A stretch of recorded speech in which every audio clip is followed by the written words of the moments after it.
Yes, welcome back. It's the end of 2024. I feel like this year's just flown by.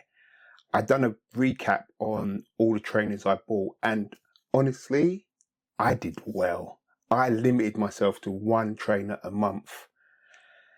Maybe that says something about what was being released, but I did miss out on quite a few kicks I did like. So it could have been more, but I wasn't that fussed about not getting them. So I'm just going to go through my 2024 recap, all the trainers I picked up. No top 10, no top 5. I'm doing my top 5 in another video, so make sure you hit the like bell if you like this content, hit the notification bell so you know when I've uploaded that next video, and subscribe. It just helps. And most importantly, comment. Seriously, just have that conversation with me. Tell me what your top 5 are. Tell me what you picked up, how many you picked up. And I'll reveal at the end of this video how much I spent this year. So stay tuned. Let's get into this. My pickups of 2024. Let's go. So my first pickup of 2024 was in February, and we're talking about the Jordan 4 Bread Reimagined. Now, these I had to get. In fact, I actually got early access on sneakers. I just thought 2024 was going to be great. Early access on sneakers in the second month of the year, just before my birthday. Happy. Didn't get anything else.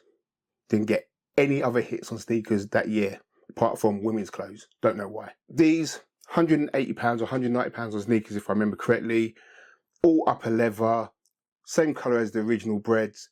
A lot of people were hating on them because they were reimagined. But for me, I'm going to put it out there, I think this is the sneaker of the year. In fact, Offspring done a poll, and these came in second to Travis Scott. I voted them first. Just my sneaker of the year.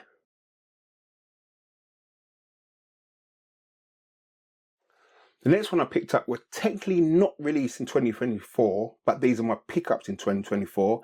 And we're talking about Air Max 1 University Blues, or I like to call them baby blue, because that's what they look like, just a baby blue colour.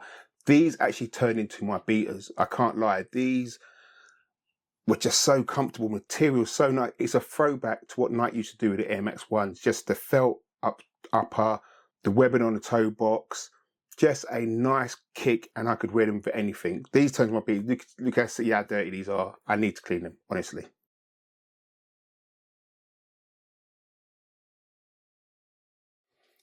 My next pickup were these, the Air Max 1 86 or Big Bubble Royal Blue, whatever you want to call them.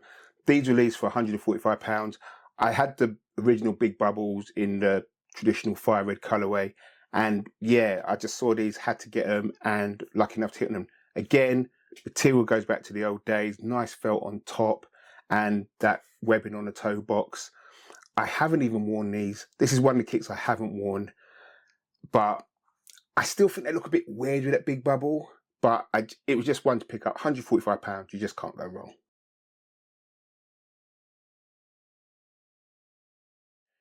The next sneaker I picked up was probably the biggest hype sneaker of the year. The PR companies at Nike just went into mega drive, and they released on Air Max Day, and we're talking about the Air Max DNs. The biggest hype, the biggest fall off. I mean, as a kick themselves, comfortable. Can't lie, the material's nice. It's a lightweight material, it's padded, and they're comfortable. I wore these for 5 days walking around Barcelona, so I've done a lot of walking, and I was good. And when I'm talking about hype, they even had Kai Cenat on Sneakers Day promoting these kicks. He's not even an athlete, so that's Nike going out their bubble and getting the biggest stream in the world to promote these kicks.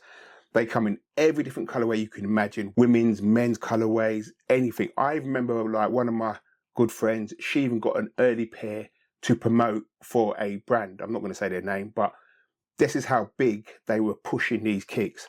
And you go into any Nike store or anywhere selling Nike, the promotion on these was phenomenal. And they're gone now. Don't really hear nothing about them. Nice cheap trainer, nice having your collection, definitely comfortable. If you get the right colorway, you're good. If you get the wrong one, you probably wear them to do the gardening.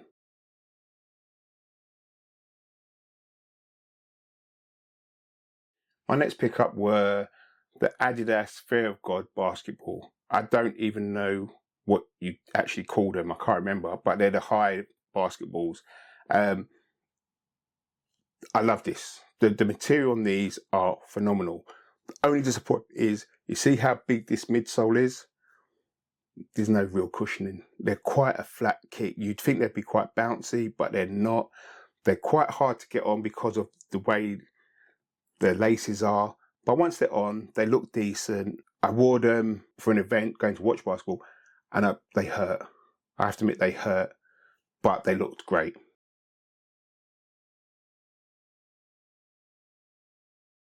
My next pickup was the only hit I got off Offspring this year, and my first and only Travis Scott. And we're talking about Travis Scott Canary Yellows. Now, I kind of believe I only got these because a lot of people didn't like the colour. Me, I think they're great. I have worn them. They were comfortable. The material on them is great. Retail, £145. Don't even know how much they're going for resale. Not as much as like the mockers and things like that. But it's just a nice kick. Felt really nice when I was wearing them. Had no issues. I wore them for about 8 hours. So again, no issues. No real creasing, as you can see there. Done all right. So there you go. Travis Scott, Canary Yellows. Nice.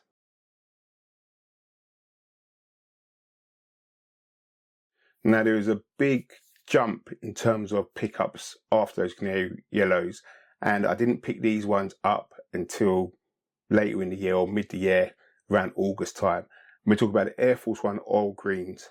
Now, again, these are kicks I haven't worn. I don't know why I picked these up, because I don't really like Air Force One, because I feel like they die. I've done a video on these. Go and have a look at the video. I'll put up in the description here or here, wherever it is. But these somehow took my fancy. I like the patent leather on them, and they actually don't feel as heavy as normal Air Force Ones, if I'm honest with you. But I haven't worn them. Unfortunate. Need to wear them. This is definitely an autumn winter kick because of the colourway. But yeah, one of those kicks what unfortunately I haven't worn in 2024.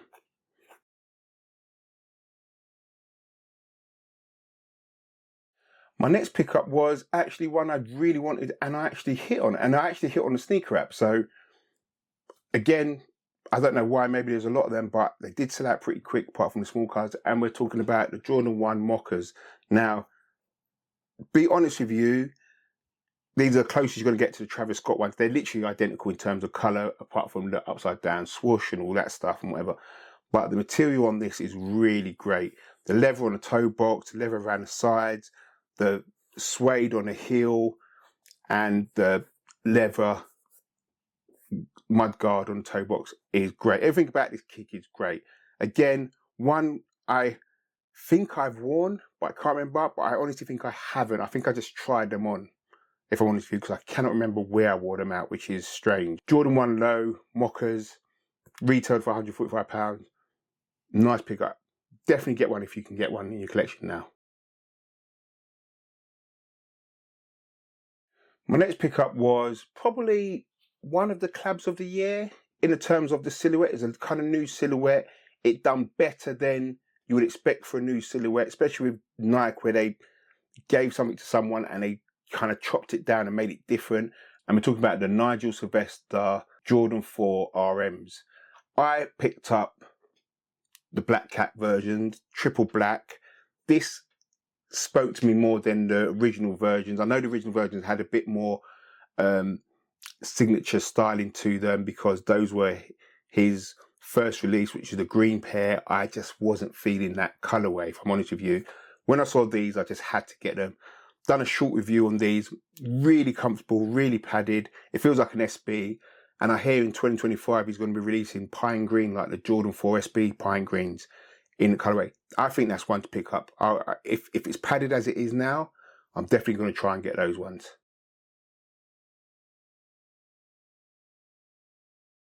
So after those, my next pickup were the Amamanier Jordan 4s While You Were Sleeping package or collection. I've recently done a review on these. The unboxing is breathtaking in my opinion. It's that kick where you just want to keep the box because it's the presentation, it's the quality they give you. These themselves are nice. I haven't worn them. They feel comfortable when I put them on, I can't lie. but I do hear some stories that they're not as comfortable as they look. You do get that with a lot of Jordan 4s. I had the original Amamier in the darker brown colour. Those were fine. They felt really nice. I felt like they gave a bit more in terms of quality as well, because the inner sole was quilted as well. These ones, it's just a quilting around the sides or the inner lining of the shoe. It's not the actual inner sole what's quilted as well, which bit of a downfall, but the materials are great. Again, if you like this colorway, definitely try and get this in your collection. My next pickup is one of the most controversial PR, or not even controversial in the sense that another brand who collabs with Nike got upset, but it was just wicked PR, and we're talking about the Cortez Huaraches. I don't know the guy's name, apologise, but let's say Cortez got a little hype or a little backlash because Crystal Palace, who also collab with Nike, done a Brazil colorway in terms of tracksuits, and he done a colorway in terms of the same kind of tracksuit Brazil, and that it just blew up over the net, saying he was kind of copywriting what they were doing and X, Y, and Z. But it just built the hype for these kicks. I'll be honest, when I first got these, when they first come out, I wasn't interested.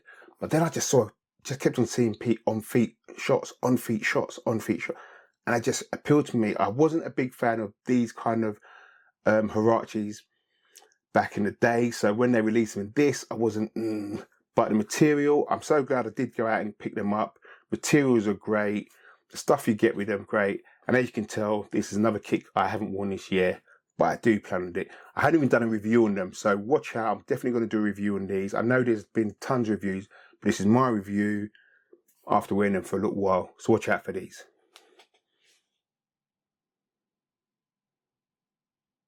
My next pickup was from the Nike Special Project Laboratories, where they done a bubblegum remix of the Nike TNs and the Waffles, and we got, bam, Air Max Waffle SP. Now, I've done a recent review on these. Again, I'll put a video here or here, wherever the link is and whatever. Look at this, but as you can see, it's the TN back and the waffle front with the waffle kind of silhouette on top. And just a bubblegum remix of the two. I haven't really worn these. Well, I haven't worn these. I've only put them on to see if they're comfortable for the review. So again, another kick I haven't worn this year. But for the price they were, I felt in this colorway, it was a no-brainer. It would have been rude not to pick these up. So I got them for my collection.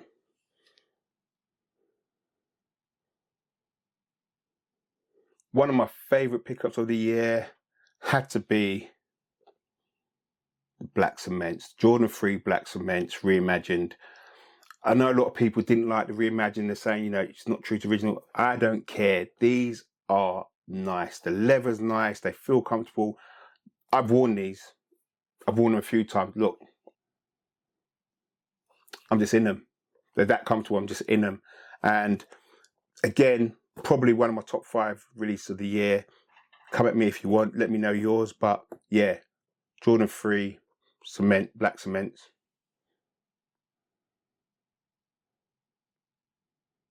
Now we move on to the last pick of the year. These were bought in December, and they were a retry by Fear of God with Adidas in terms of their basketball collection. And we're talking about these, the Basketball 2 by Fear of God and Adidas. Not to everyone's taste, but the difference between these and the original ones is the pricing. Brought them right back down. These went for £150, I think. The midsole was Adidas materials, so they're much more comfortable than the originals. It's a silk self kind of looking kick. They do feel comfortable. I did complain in my review, again I'll put it up here somewhere you can see, that they were a little tight, so you should go half a size up. But I've worn these out for a whole day, walking quite a bit of distance, and they were fine. So other than that, this was my last pickup of 2024.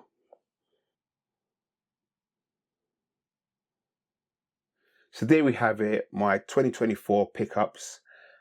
14 pickups in total, averaging, like I said, 1 a month with slightly 2 on top. In terms of pricing, I would say if we averaged it out about £150 155, maybe 160. It falls just shy of £2,200 for a year, which I think is great. I put that out on socials and a lot of people come back to me saying they doubled that. They probably spent more. They haven't even counted it. But for me, I'm happy with that because this year I did decide that I was only going to buy what I liked, only going to buy what I wore. Yes, I haven't worn all of them. That's just through circumstance. I haven't really been out. So there's going to be a video on kicks I haven't worn. There's also going to be a video on my top 5 pickups of the year. And we're just going to see what's going to bring us into 2025.